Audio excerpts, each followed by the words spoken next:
A ver, la clase pasada nos habíamos quedado en esto, ¿no? En las conclusiones del modelo de flujo circular, donde incluimos al gobierno, ¿no? Que es el enfoque de la macroeconomía.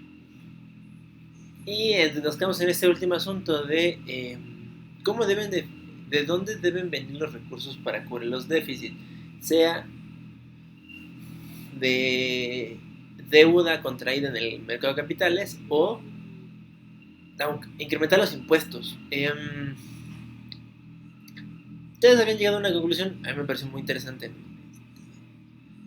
de debería ser de los impuestos, es decir, de sus propios ingresos y ver la forma de incrementarlos y no de más crédito, ¿no? La verdad es que todos tenemos esta percepción de que el crédito eh, mal manejado pues es un riesgo y es cierto, ¿no? Eso no hay como decir que no. Pero no solo eso, además, o sea, no solo crédito mal manejado, también mal orientado. Si decimos que hay crédito mal orientado cuando gastamos en... o sea, vamos a poner un ejemplo. Un crédito bien orientado es, por ejemplo, sacan el crédito para una casa. O sea, están comprando un bien duradero, ¿no? Que al final les puede representar una inversión a largo plazo, ¿no? O sea, tienen una casa que su valor va a incrementar con el tiempo. En cambio, crédito, por ejemplo, para pagar la cena, ¿no? En realidad ese es un crédito mal aprovechado, ¿no? Porque, o sea, van a pagar por un algo que se consume en el momento, ¿no? Y que en realidad, bueno, o sea, por el hambre de la noche, no les deja ningún otro beneficio. Eh, lo mismo le pasa al gobierno. Lo mismo que gaste a lo mejor a crédito compre una carretera que tiene un valor, o sea, genera eso un valor, ¿no? Una carretera, ese tipo de infraestructura es capital, ¿no? Genera un valor agregado, ¿no? Y no solo para el gobierno, sino para el conjunto de la economía.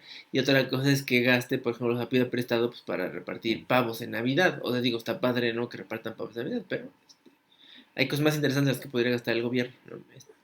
Aprovechar el crédito para otras cosas, ¿no? Eh, en fin. Eh, estos son los elementos que hay que considerar, digamos, como conclusiones del modelo de flujo circular, ¿no? Lo que podríamos afirmar también, ¿no? Después de todo esto, es que las cuentas nacionales, que es de lo que estábamos hablando, eh, se convierten en el instrumento para conocer el desempeño de una economía. O sea, las cuentas nacionales tienen el propósito de saber dónde vamos, literal, dónde vamos y a dónde venimos. ¿No?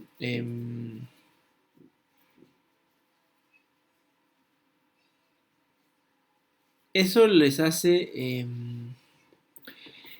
relevantes. El control incluso de las cuentas nacionales incluso se ha vuelto un asunto político, sobre todo en los últimos años, ¿no? A ver, no solo con Andrés Manuel, ¿no? Con Trump inclusive, con Maduro en Venezuela, ¿no? ¿Quién publica estas cifras? ¿Cómo se integran? ¿Cuál es su propósito? Bueno, todo esto, ¿no? Se ha vuelto un asunto de discusión porque hay lugares donde no pasa así, ¿no? Vamos, por ejemplo, a hablar del caso de México, ¿no? Vamos a hablar del Producto Interno Bruto, ya habíamos dicho, y en el caso de México, bueno, en general, en el mundo, las oficinas nacionales de estadística o los bancos centrales son responsables de esto, ¿no? De procesar los datos y luego, a partir de eso, darnos esta información de qué es el PIB, ¿no? Y cómo crece y si crece o no crece. Yo les decía, es muy peculiar, ¿no? La idea de, este, no siempre,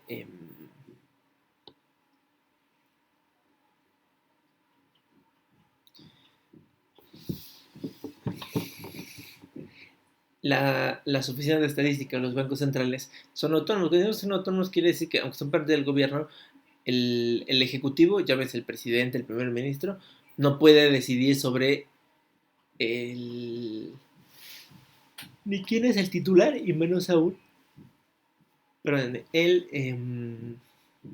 cómo se llevan a cabo las políticas dentro de las oficinas de estadística o los bancos centrales, ¿no? En el caso de México, ambos son autónomos. Tanto la oficina de estadísticas, o sea, el INEGI, el Instituto Nacional de Geografía y Estadística, como el Banco de México, que es nuestro banco central. No en todos los lugares pasa. Hay lugares donde la oficina de estadísticas todavía depende de los ministerios de economía o de finanzas, ¿no? Eso es un poco complicado porque entonces quiere decir que las cuentas, ¿no? Diríamos en español mexicano, las puede cucharear el gobierno en turno a su favor, ¿no? De hecho, ese es el propósito por el cual em, ¿cómo se dice? Las estadísticas en México pasaron al ámbito autónomo, ¿no? O sea, de una entidad autónoma al Estado, bueno, al Estado, al gobierno, eh, para evitar que se maquillen y entonces que tengamos una percepción, digamos, irreal, ¿no? De lo que es la economía. Bueno, en nuestro caso, entonces el INEGI se encarga tanto de obtener los datos como, fíjate, aquí tenemos un error, em,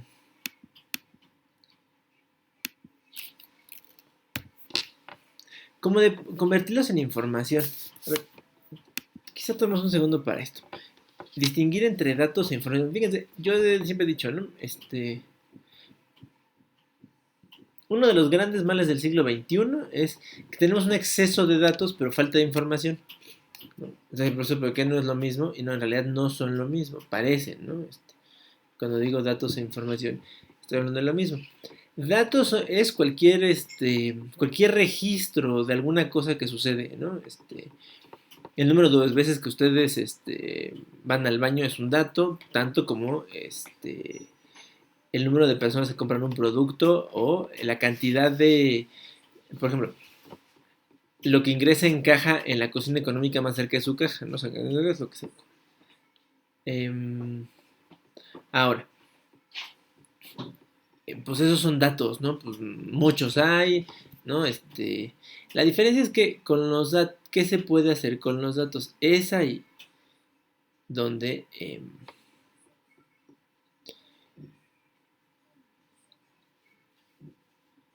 conviene poner atención en el asunto de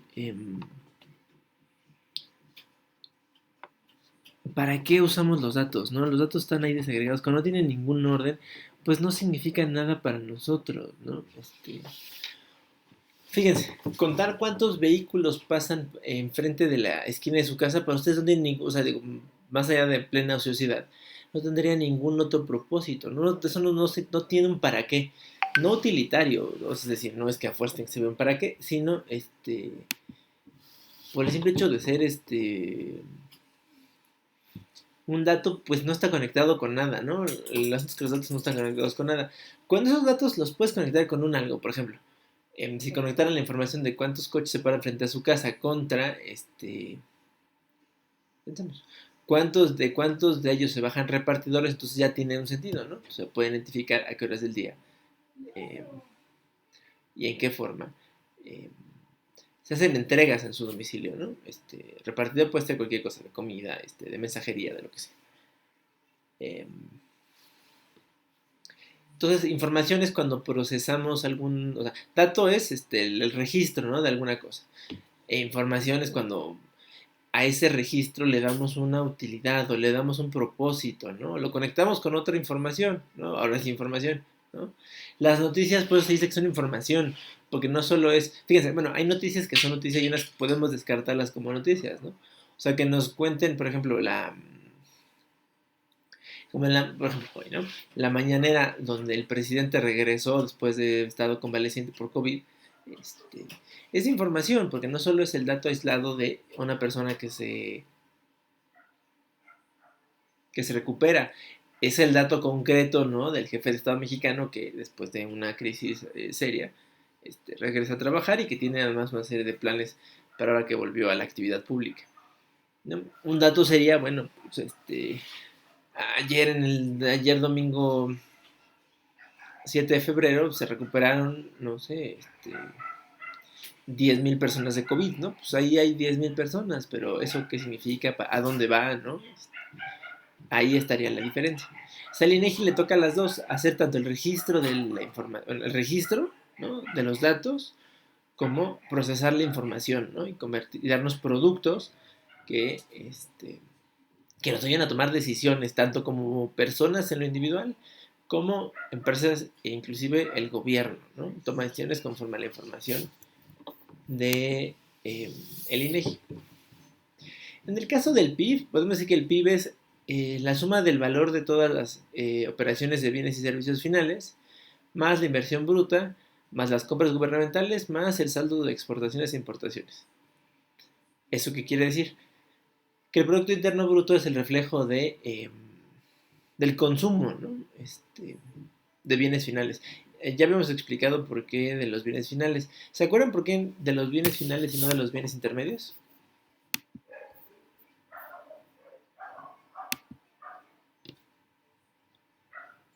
Porque ya es de lo que se está gastando, o bueno, se está adquiriendo, ¿no? Sí, acuérdense de esta idea de que los bienes finales son el reflejo de todo el proceso detrás de ellos, ¿no? Suena tonto, pero eso nos ayuda a entender por qué hacemos... ¿Por qué calculamos el PIB de los bienes finales, no? Porque el bien final pues ya me da un reflejo de toda la actividad económica que hay detrás de él. Por eso es que, les decía yo, hacíamos la distinción al principio. Luego, también podemos decir que el PIB es la variable económica que nos sirve para medir el tamaño de las economías, ¿no? Cuando hacemos comparaciones, podemos saber si una economía es chica o grande en función de cuánto vale su PIB. Normalmente se hacen equivalencias a alguna divisa. Vamos a ver qué es divisa más adelante, no se apuren. Eh, para que quede más o menos igual. Bueno.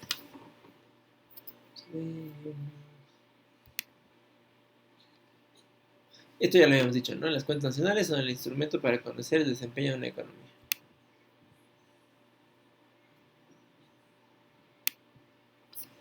Bueno, aquí está una gráfica con los valores del PIB, ¿no?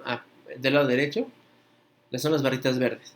Y del lado izquierdo se pueden ver los valores de la línea azul, que representa el crecimiento del PIB porcentualmente de un año para otro.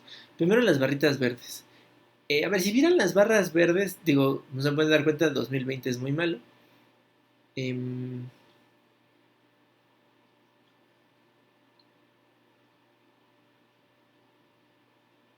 A ver, ustedes ven las barras. ¿Qué les parece? ¿Que haya crecido, que del 93 al 2020 hayamos tenido crecimiento económico o no? Sí. Sí.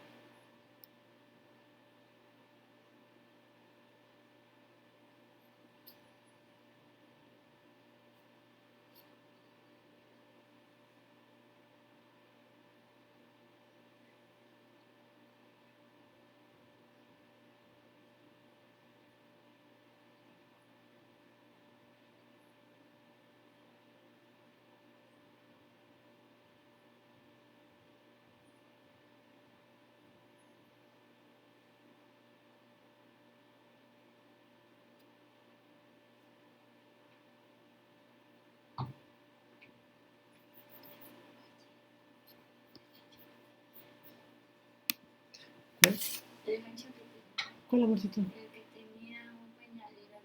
Te lo puse con la ropa. O sea, dije, lo voy a echar. Dije, lo voy a poner con la ropa porque si no, al rato, nada más del tingo al tango. Y dije, así, al rato que doble ropa, mi amorcito. Luego, ay, ¿qué tenemos?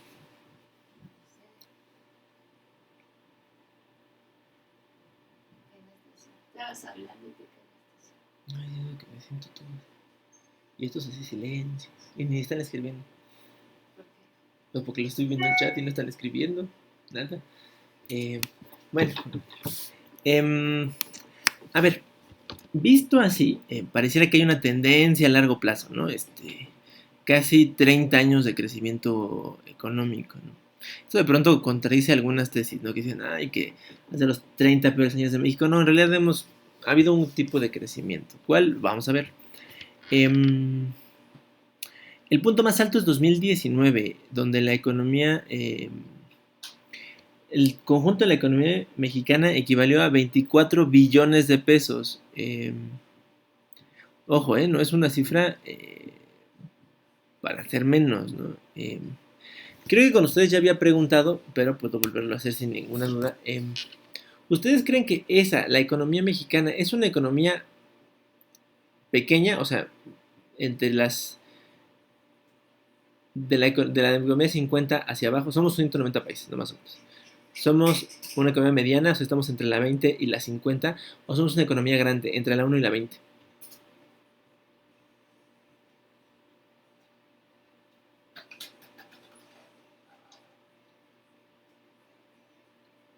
Pues estamos en el G20, ¿no? Supuestamente. No, pues sí, grande, de hecho, pues digo, o sea, no supuestamente, de hecho bastante. Tal vez que tendemos a ser bastante, ¿cómo decirlo? Em, Tendemos a hacernos menos, ¿no? Es un asunto de percepción. O sea, he dado clases ya hace un par de años, ¿no? Y cada que me enfrento a este asunto, o sea, con ustedes, pues en economía, por supuesto, ¿no? Cuando daba mis clases de relaciones internacionales, pues de hecho es mucho más evidente ahí, ¿no? A considerarnos un país pequeño, o empequeñecido más bien diría yo, ¿no? Este, Hay algunos autores, ¿no? Leonardo Curcio, que lo pueden escuchar en el radio porque tiene un programa de radio en la mañana, de noticias, es un académico de la UNAM. Eh, Hace un par de años leí un artículo del que justo decía eso, ¿no?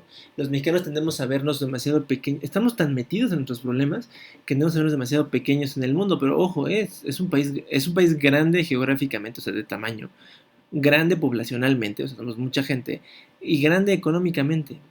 Podríamos ser políticamente más grandes, solo que en general los mexicanos de a pie no tienen ningún interés en lo que pasa fuera de sus fronteras, entonces eso hace que los políticos sean todavía más eh, limitados, ¿no? En su visión al exterior, y luego, pues, ¿no? Eso se refleja, ¿no? Al momento de tomar decisiones. Está digamos, eslogan de, de la administración anterior de Peña Nieto de convertirse en un actor con responsabilidad global, estaba pensado en eso, o sea, dejar de pensarnos como un país pequeño y limitado y convertirnos en lo que somos, ¿no? Bueno, no convertirnos, asumirnos. O sea, porque ya tenemos obligaciones, lo que pasa es que nos hacemos un poco tontos para cumplirlas, ¿no? O hacemos como que no existen. Para el asunto económico pasa exactamente lo mismo, ¿no? Nuestra pertenencia al G20, que de eso se trata, el G20 son las 20 economías más grandes del mundo, gestionando los grandes problemas mundiales, económicos al menos, ¿no? Tendemos a verlo como algo lejano. Digo, yo me acuerdo de mis años en relaciones. La reunión del G20 en realidad, había países que entendían este asunto de la responsabilidad global de una manera más interesante, ¿no? Arabia Saudita, por ejemplo, ¿no? Que está en este grupo de países, eh, pues tenía una presencia muy interesante porque aprovechaban para impulsar temas que les interesa, o sea, que internamente les interesaba, ¿no? Por supuesto el asunto energético para ellos. Entonces, no desaprovechaban ninguna oportunidad para hablar de estas cosas, ¿no? Digo, están los de siempre, ¿no? Los europeos grandes, ¿no?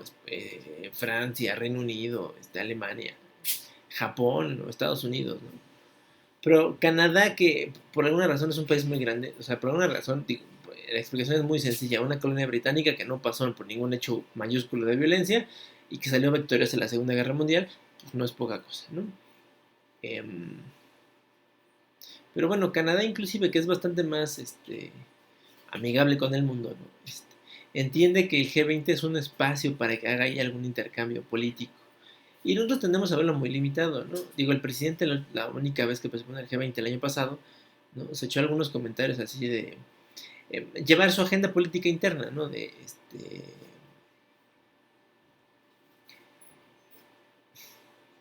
¿Cómo decirlo? Hablar de desigualdad económica no está mal, de hecho está bien, y podríamos ser unos grandes campeones del tema, aunque ustedes no lo crean. Pero una cosa es hablar de desigualdad económica en el mundo y otra cosa es el modo de la queja, ¿no? Antes de la solución. Dijo.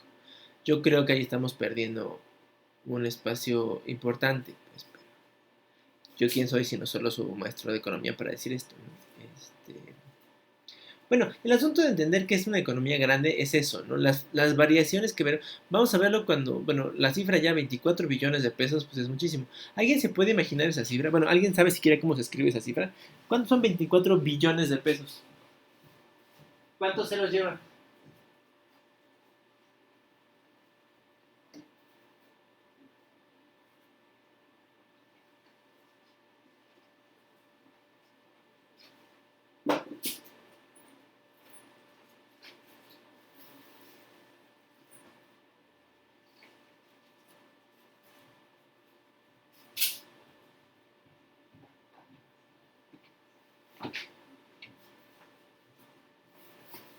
No sé por qué me dejas aquí unas papitas.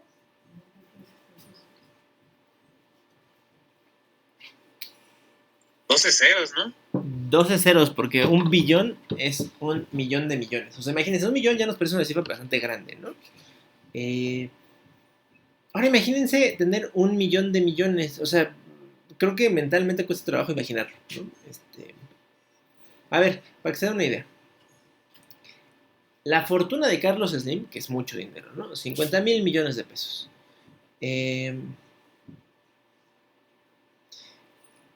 Contra el tamaño de la economía mexicana necesitamos, vamos a ver, 2 son 100, para un millón son otros 10, son 20, 20 por 24, 240. Necesitamos 480 Carlos Slim para replicar, o sea, con su fortuna, claro, ¿no? O sea, 480 Carlos Slim no es muy difícil, ¿no? Hay suficientes libaneses en México para juntar 480. Bueno, tenemos 480 fortunas de Carlos Slim para hacer la economía mexicana. Viene que la fortuna de Slim nos parece, ¿no? Colosal y desmedida. Y aún así tenemos 480 otras iguales a él para equiparar el tamaño de la economía nacional. ¿No? Espero que eso sea una manera como de medirlo, ¿no? O sea, digo, que les parece como más amigable que el numerote.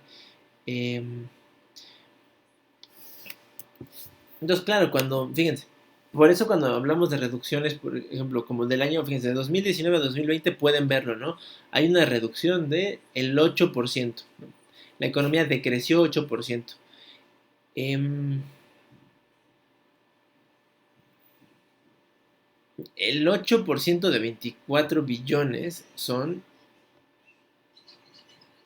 el 1% son 240 millones, por 8 son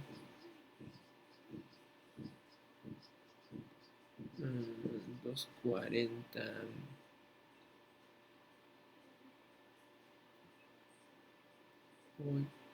0, 3 y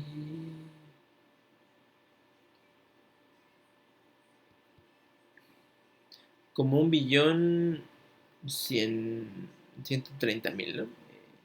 Millones de pesos. Slim dijimos que eran 50,000, ¿no? Millones.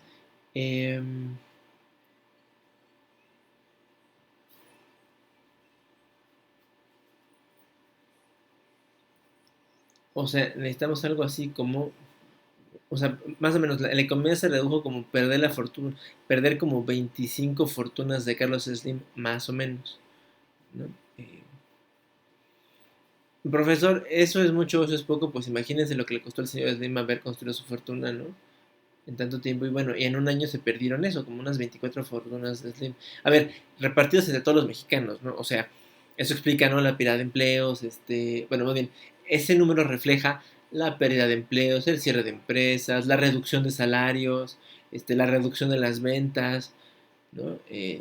Es, es un número serio, ¿no?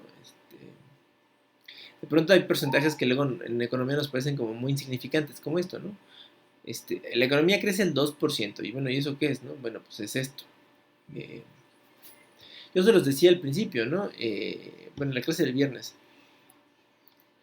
La gran medición contra la cual comparar el crecimiento económico es el crecimiento de la población, y no por otra cosa, sino porque la economía debería de servir para satisfacer las necesidades de esa población. El solo hecho de que la población crezca más rápido que la economía es un gran reto económico, porque quiere decir que esa economía no está generando lo suficiente para satisfacer las necesidades de todos los que ahí viven, ¿no? Digo, esto es un asunto bastante, creo yo, bastante serio, ¿no?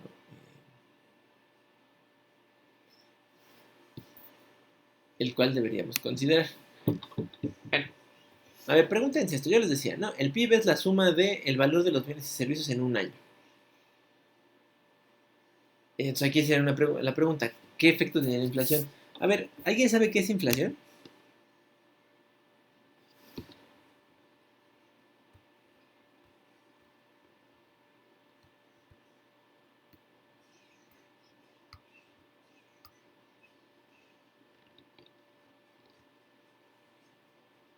¿Lo han escuchado? Cuando... ¿No? ¿Nos arrepentimos, Jared? Se te cortó, como que estabas lejos del micrófono.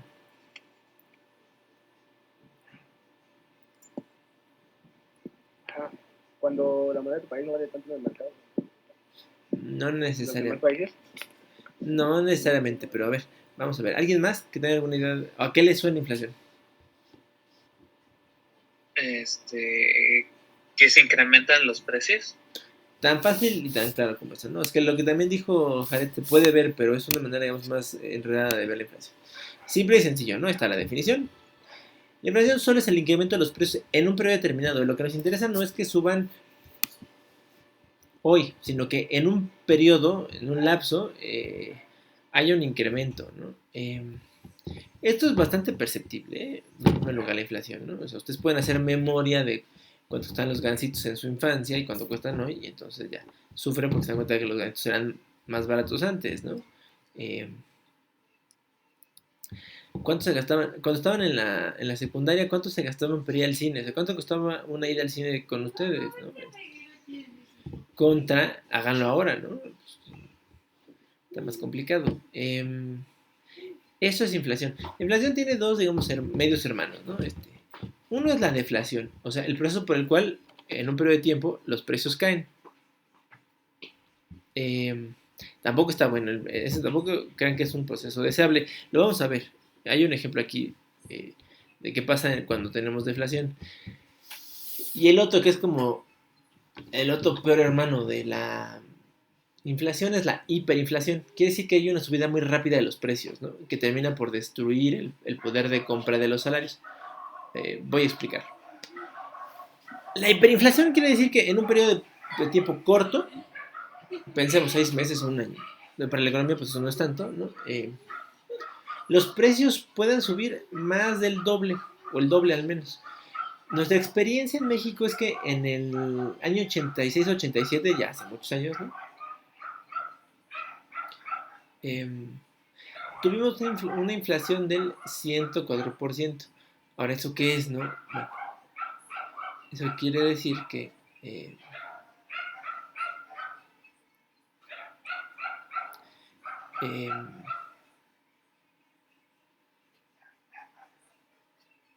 se me fue la idea.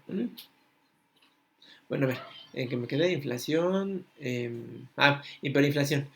Que los precios crecieron 104% del año 86 al año 87. Eso quiere decir que de un año a otro los precios se duplicaron. O sea, pensemos si el kilo de carne costaba 30 pesos en el año 86.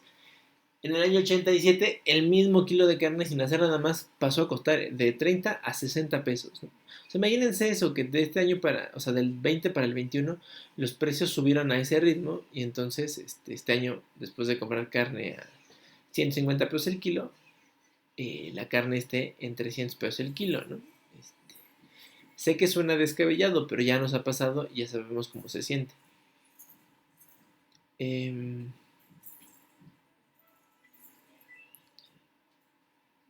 Por ello es que la inflación debe ser un asunto que nos interese. A ver, vamos a hacer una cosa. Lean este artículo, te les paso la liga en el chat de la reunión. Está sencillito, según yo, ¿no? Son 12:34. 12:45. Regresamos para que me platiquen pero sí léanlo pues para que estemos participando. Sé que algunos de ustedes están como en el teléfono y o leen o tienen abierto Google Meet. Entonces si quieren, o sea, si no me pelean durante los 10 minutos está bien, pues prefiero que se pongan a leer. Eh, pero sí estemos a la hora, ¿sale?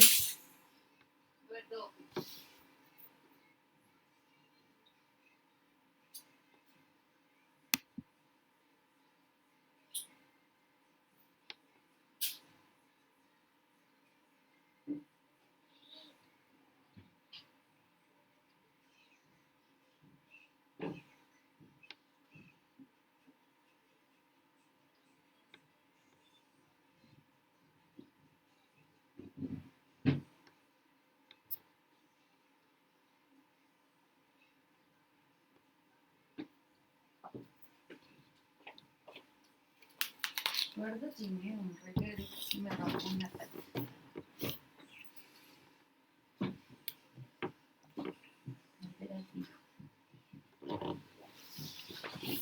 Bueno, con gordo.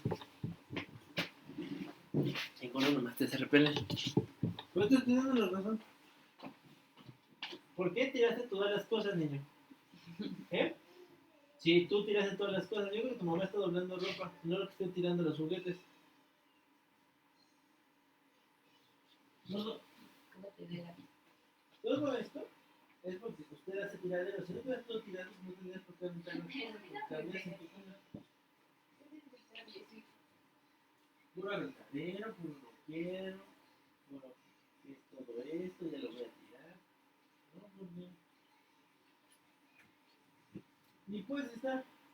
Lo cual es que ni puedes estar. Por eso lo tira, porque como que le estorba y... Pero ahorita es el mugrero, pues sí, tú eres el mugrero. Porque yo no creo que tu mamá se meta a tu mamá y dice, ¿ves el mugrero?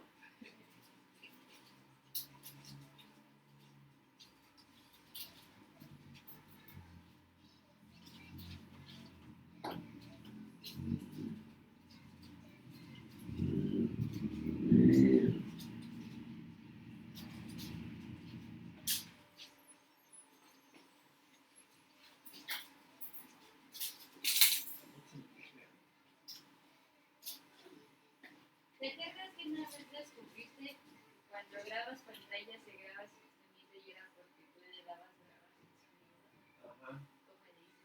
Pero eso fue en la compu. En la tablet, No, porque ya te da la opción de micrófono. Entonces te da opciones ahí mismo. Cuando te la mate, pero eso en las opciones. Y ahí es donde tienes que escoger. Hay una opción de opciones y es el micrófono y todo. Pero ahí cuando le das grabar, no sé. Nada más tiene el botón de grabar.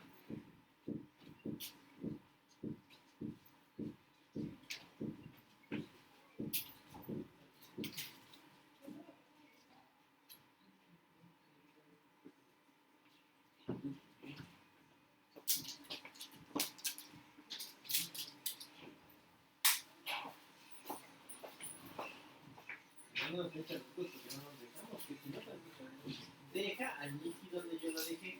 ¿Oíste?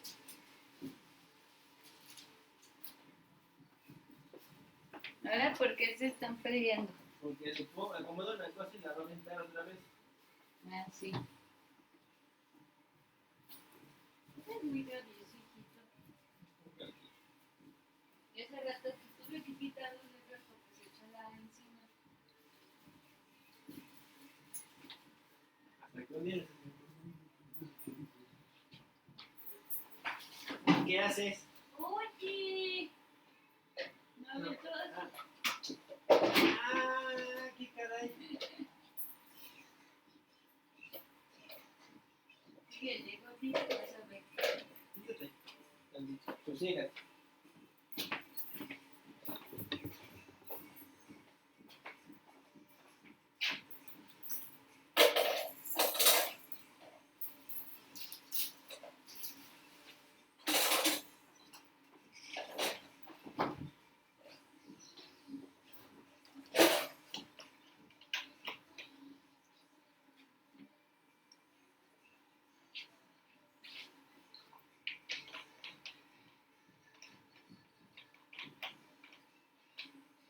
tienes espacio. No puedes decir que no tienes espacio. Ahora sí. No ves, te las cosas que estoy contando.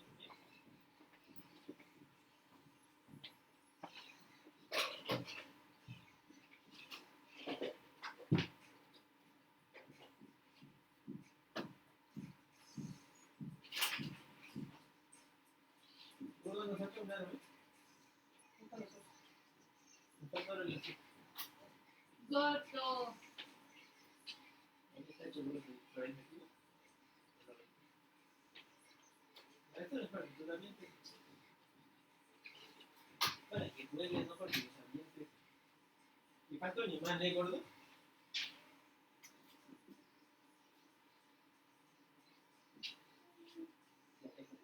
Te duele.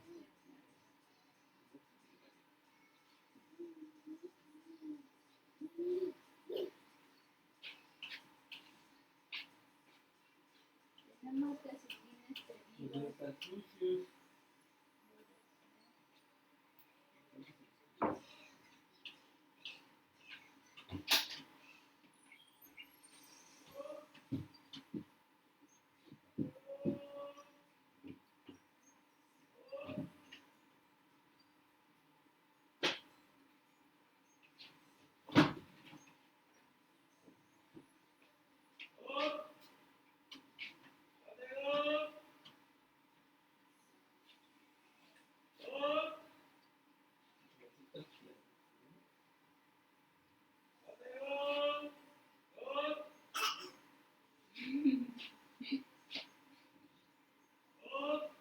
No me dejo este aquí porque te lo voy a guardar.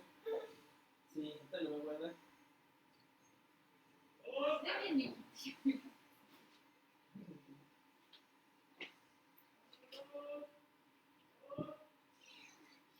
¿Quién sacó la sábana? ¿Y sacó la sábana? ¿Por qué estás haciendo travesuras? ¿Por qué? ¿Por qué? ¿Por qué? ¿Por qué? ¿Por qué? ¿Por qué? ¿Por qué? Ahí está. Dime a mi primera. Petucio, gordo.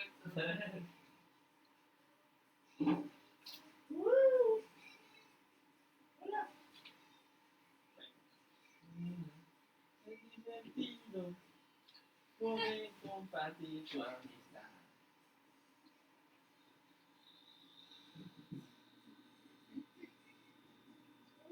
No, no vamos a hablar de aquí la Gordo, ¿por qué sacaste la sábana? No. Ay, no. Es que eso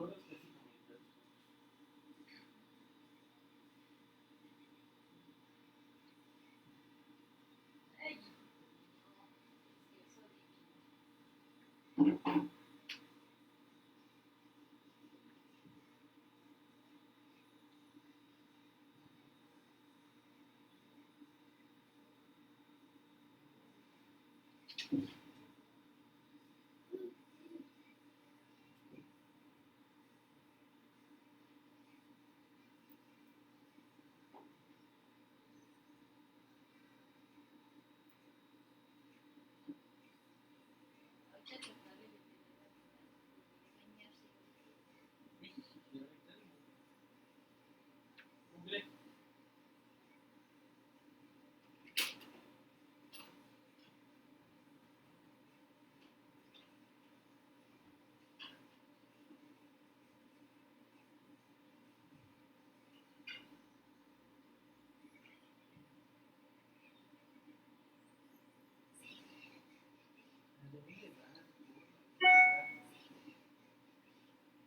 ¿A dónde vas?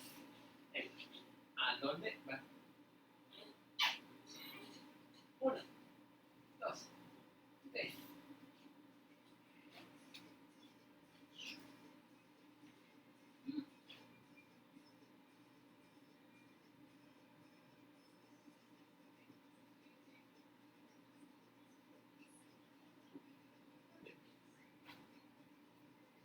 Van a poner aquí.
perdón, perdón.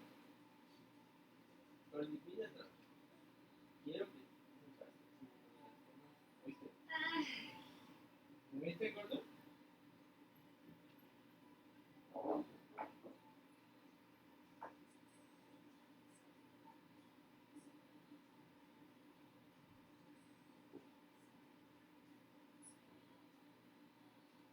¿Puedes poner la tina de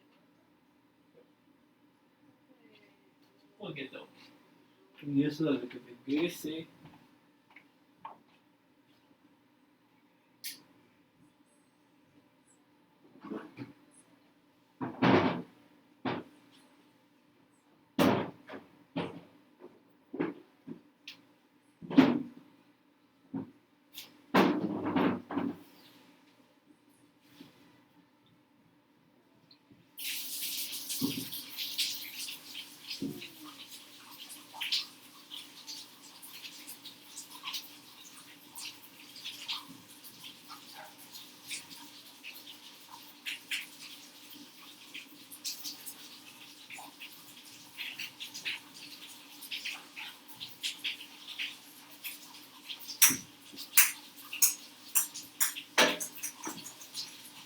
está bien viejito.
Ya la traigo. Si quieres, regresa. Sí, ¿por qué no?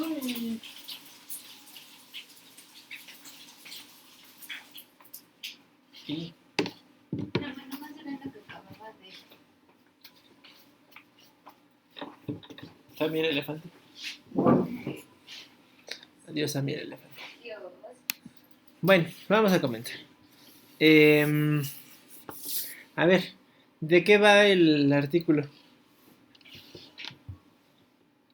De la inflación en México en los últimos 10 años. Perfecto. ¿Qué dice el autor?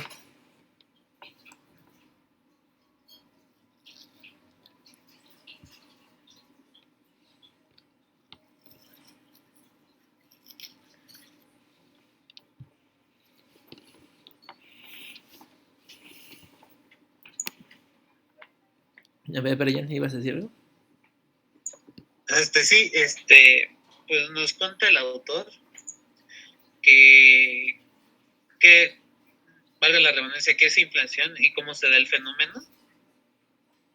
Y y cómo fue registrado en los 10 últimos años la inflación. Sí, nos en términos generales da como un panorama, ¿no? Nos explica qué es y luego qué efectos, ¿no? Creo que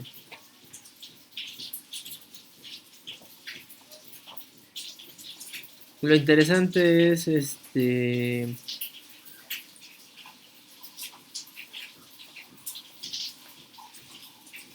que tengamos, o sea, muy en claro cómo es que la inflación va haciendo la diferencia, ¿no? El autor trata de marcarnos, ¿no? Algunas comparaciones para decirnos el asunto de los efectos, ¿no? Que me parece que es fundamental. En el... Vamos a ver...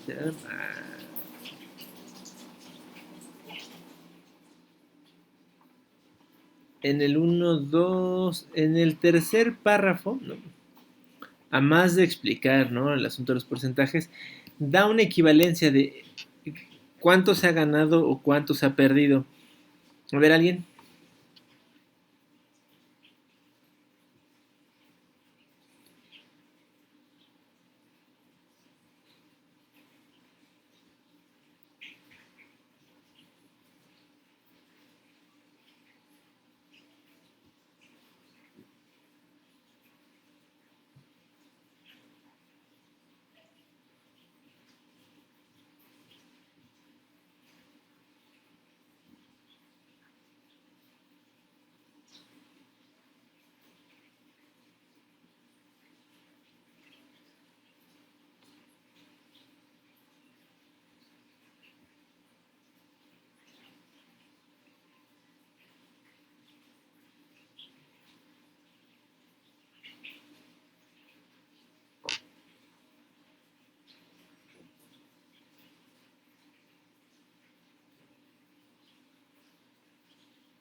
Nadie, ¿no leyeron, oigan?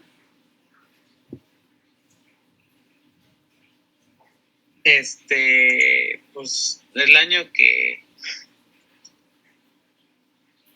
fue más alto fue en el 2017. Sí, pero digamos, hace una lectura muy interesante ahí el autor para decir, ¿no? Que con lo que en el 2020 comprábamos 100 pesos, o sea, los artículos que comprábamos en el 2020 con 100 pesos, en el 2010 los hubiéramos comprado con solo 66.80 pesos. A ver, esto es para hablar de algo que no crean que es un asunto menor. Sino, se trata de entender de qué estamos hablando. O sea, cuando hablamos de inflación, y por eso es importante, em, hay que asociarlo no solo al crecimiento de los precios, porque si no pasa esto, ¿no? Queda ahí como en el aire para qué sirve y por qué. En cambio, cuando hablamos de inflación y lo ligamos al asunto del poder de compra, entonces ya nos hace más sentido. ¿Qué es poder de compra, verdad? Hablamos de poder de compra como la capacidad que tiene el dinero que tenemos en nuestras manitas para comprar determinados artículos. Aquí podemos hacer el ejemplo, uno que sea más sencillo, pero creo que es más revelador. Em, ¿Se acuerdan cuando estaban en la primaria y eran felices y no lo sabían? Bueno, em, piensen en esto. ¿Cuántas cosas se podían comprar con 10 pesos? Pueden escribirlo, digo, si no pueden ver el micrófono no pasa nada, pero pueden escribirlo. Pues sí te alcanzaba para unas papas, ¿no? Y una dalita. Pues ahí están, ¿no? A mí me acuerdo que eran como 3 bolsas de gomitas de panditas en ese tiempo. Ándale también, hoy que compran con 10 pesos. Una bolsa de gomitas. Y Y ya. un mazapán, ¿no? Un mazapán grande y ya la hicimos. Bueno, a ver, eso es poder de compra. O sea, la cantidad de artículos que puedes adquirir con una cantidad de dinero, eso es poder de compra. La inflación nos interesa por eso, porque a lo primero lo que le pega a la inflación es al poder de compra. Podemos comprar más cosas o podemos comprar menos cosas porque los precios suben. Y eso porque hay otra variable de la que no estamos hablando, por supuesto, es el, el salario. Los salarios regularmente no crecen más que la inflación. O hay que decirlo en otras palabras, porque digo, esa es como o sea, digamos, la tradición económica dice eso, ¿no? Y entonces suena fuerte, pero pues no suena como que, o sea, no tiene la fuerza que tiene decirlo en el otro sentido, ¿no? Los precios siempre suben más que los salarios. Eh, y eso a la larga con lo que acaba es con el poder de compra, ¿no? O sea, literal, podemos comprar menos cosas cada vez, ¿no? Porque los precios siguen subiendo. Eh,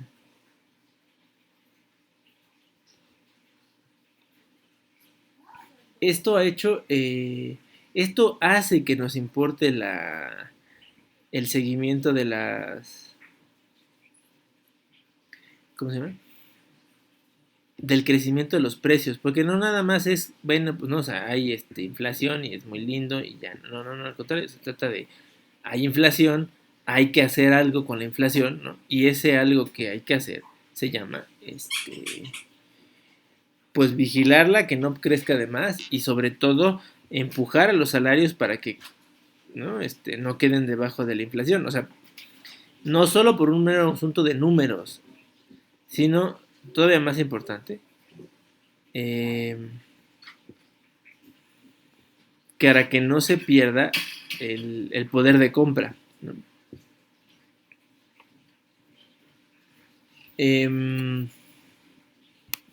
De las preguntas que tienen aquí, a ver, entonces, ¿qué impacto tiene la inflación en su vida cotidiana?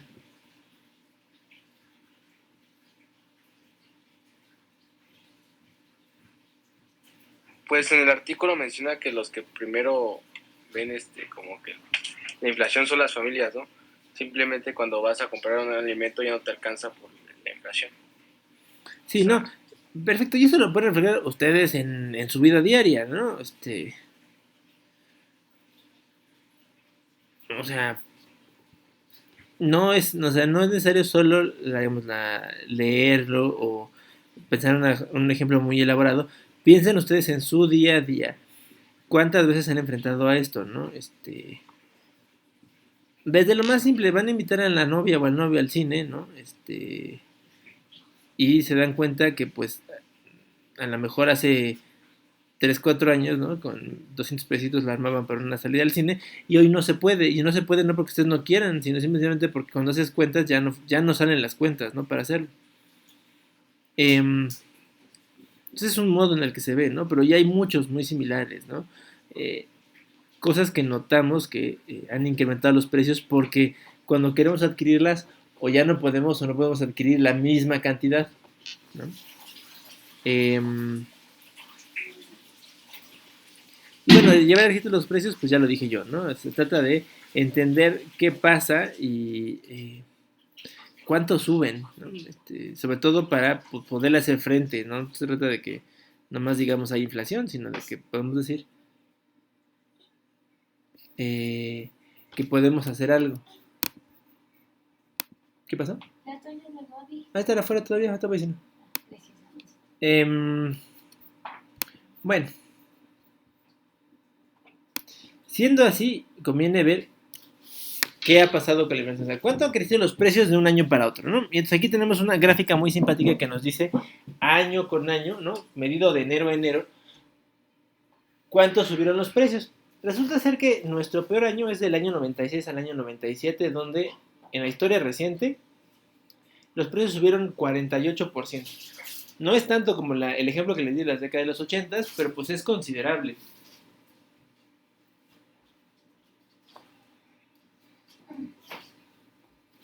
Profe, ¿en qué año fue cuando cambió la moneda? Bueno, que cambió... Pasamos de los miles de pesos a los pesos normales en el 93. Ajá. ¿En qué año, perdón? 93. 1993.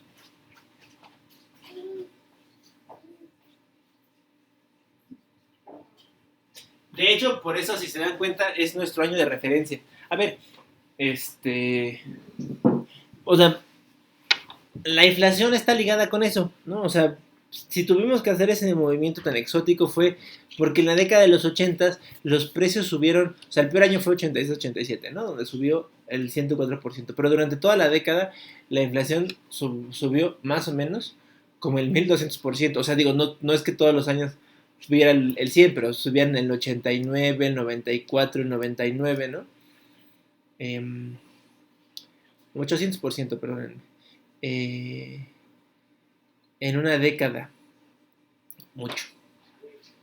Y eso llevó a que los precios pasaran eso. O sea, digo, ustedes, según yo, todos son más jóvenes, pues, o sea, no creo que hayan pasado por eso, ¿no? Algunos incluso ni siquiera habían nacido, pero em, literal ibas a comprar cosas a la tienda con una moneda de 1000 pesos. Y dices, ay, 1000 pesos, pues sí, pero esos 1000 pesos eran equivalentes como a un peso más o menos, ¿no? Eh, Había billetes de 100,000 pesos. O sea, claro, o sea, digamos, yo que vi la transición, eh, les puedo decir, esos 1000 pesos, esos 100,000 pesos, por ejemplo, que es nuestros 100 pesos de ahora, eh, ahora lo decimos muy fácil, pero en realidad, eh, pues solo habla de qué tan, o sea, que tuviéramos que imprimir billetes de 100,000 pesos, 200,000 y hasta 500,000 pesos, es solo pues, ¿no? El significado de esta espantosa crisis, ¿no? Que estuvo envuelta en un periodo de muy alta inflación. O sea, vamos a decir que esos son los periodos de hiperinflación en México, ¿no? En, digo, no es exactamente la misma década, pero se alcanza a ver. En, en los capítulos, en el Chavo del 8, los primeros capítulos, creo que compran cosas con un peso. Y para los últimos capítulos del Chavo, cuando ya no está Don Ramón, ya hablan de. Si no mal recuerdo, ya hablan de miles de pesos, porque el Chavo se acabó de grabar a principios de los 80. Em, claro, ¿no? O sea, fue menos crítica social de lo que parecía el Chavo. Pero sí tiene estas referencias, ¿no? Y entonces sí te permite entender cómo es que la gente en el momento, pues, tuvo que de la nada, ¿no? Hacer frente a estos aumentos. Es que imagínense eso, que volviéramos a un momento como ese, ¿no? Ahora. Y entonces pasáramos de que la inflación, digamos, crece anualmente más o menos entre el 2 y el 3%, ¿no? Estamos bastante controlada, a que la inflación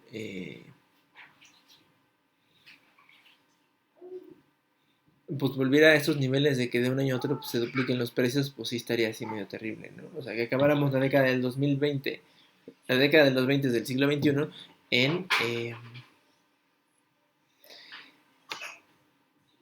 o sea, teniendo que cambiar nuestros billetes nuevos, ¿no? De 100, 200 y 500 y 1000 por 100,000, 200,000, 500,000 e incluso 1,000,000, ¿no?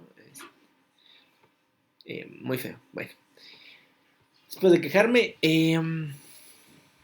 digamos que la inflación está bastante controladita, ¿no? Les digo, con sus asegúnes, pero pues se ha mantenido por debajo del entre el 3 y 4%, si se dan cuenta, está estable desde el 2003 más o menos, ¿no? Hay algunos sobresaltos en 2009, en 2014, en 2018, pero en general, digamos, se mantiene como casi como un horizontal, ¿no? Estas cosas que no dice luego, ¿no? El gobierno, ¿no? Bueno, sobre todo esa administración. Pero pues ahí hay un trabajo ya hecho de muchos años, ¿no? Del Banco de México de tratar de controlar la inflación, o sea, que no suban tan rápido los precios. Quizá sería difícil ver una crisis como esa, porque haya más o menos una buena regulación del tema, ¿no? Y que está funcionando, ¿no? Eso se puede ver. Bueno, ahora, si se dan cuenta, pues como los precios sí han subido, ¿no? Y de manera continua además, ¿no? Si esto puede tener un efecto sobre el Producto Interno Bruto, pues sí, ¿no? Porque nos da precios inflados, ¿no? Porque tiene la inflación. En economía hay hay un mecanismo para hacer lo que se llama deflactar los precios. O sea, dicho en español más simple, para poder quitarle a los precios de un año la inflación, o más bien hacerle equivalente a la inflación de un año en particular. O sea, deflactar, ¿no? En este caso tiene que ver con que los precios del PIB expresados en los de cada año, pues se expresen en el de un solo año. Aquí tenemos una gráfica donde están todos los precios del producto, o sea, están todos los valores del Producto Interno Bruto desde el 93 hasta el 2019 en pesos de 2013. Y entonces, si comparan esta gráfica con esta, ¿no? Ya el crecimiento no se ve tan acelerado, ¿no? Aquí sí era muy acelerado, ¿no? El crecimiento rápido hacia arriba contra, perdón, era esta, contra esta que es más, se ve más lento, ¿no? Entonces el crecimiento parece que no fue tanto.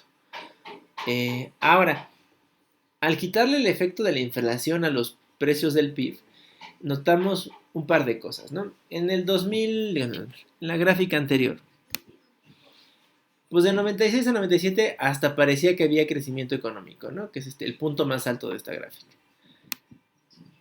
Sin embargo, cuando quitamos la inflación, ¿no? Pero, esta, en vez de mantener o de crecer, ¿no? De manera considerable, lo que le termina pasando es que termina siendo más chica la economía del año 95 que incluso la del año 93, ¿no? Es una fuerte reducción ahí, ¿no? Y además se ve, ¿no? El porcentaje está expresado en la línea azul, pues te da la idea de que ahí hay un bajón. En el...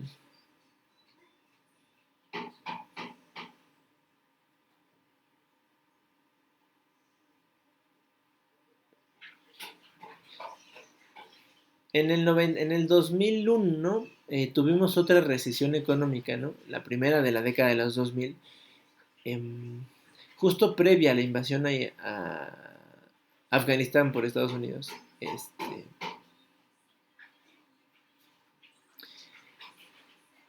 Esa fue una recesión muy curiosa, ¿no? Porque en general es bebida por ¿cómo se llama? A ver, en general el 2001 es conocido, ¿no? Como por este inicio de una etapa de crecimiento lento en la economía mundial.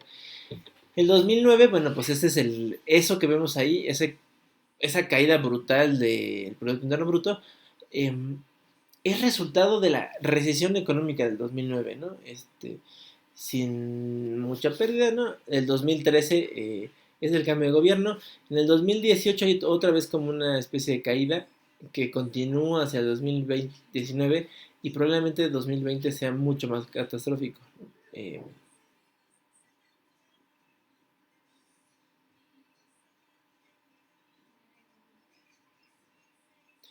Em, 2020 probablemente, pues les digo, ¿no? O sea, los pronósticos son de todo, ¿no? Que quizá veamos una desaceleración del tamaño del año 95, los más, digamos, conservadores, y los menos conservadores dicen que probablemente lo que tengamos sea una recesión económica peor que la del año 95, ¿no?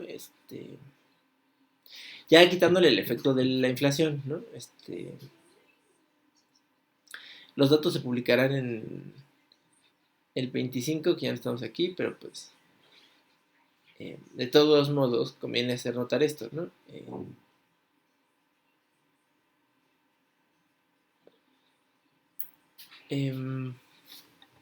Bueno, a ver, ¿hasta aquí dudas?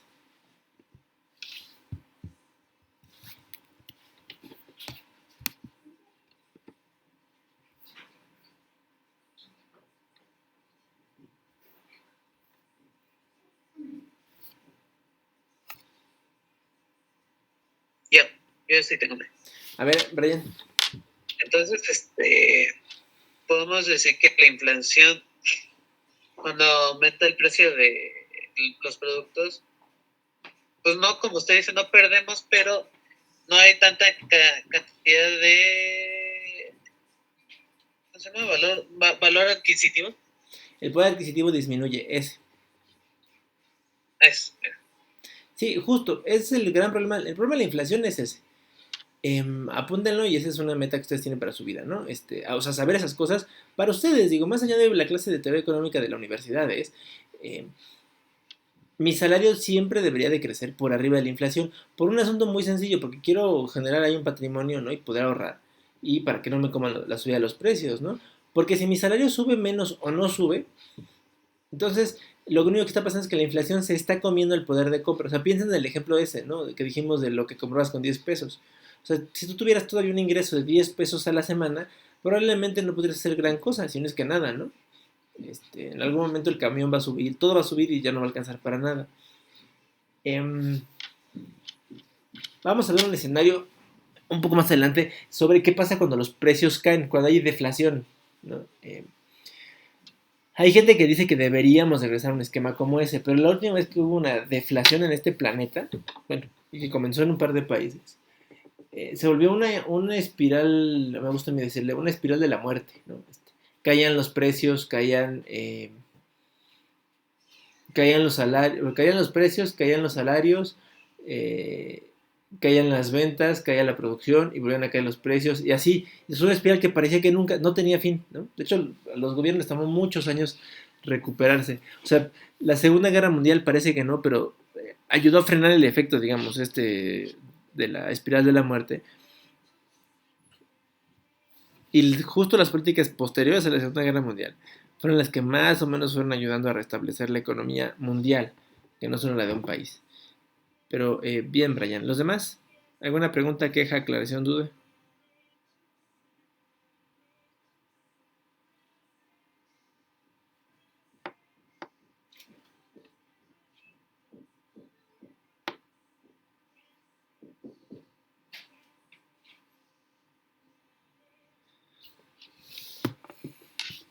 ¿No? Bueno, si no tuvieran otra duda, les sugiero que hagamos aquí un receso, ¿no? Tomemos nuestros 20 minutos reglamentarios para parar. Y regresemos, es la 1:13, 1:35, ¿está bien?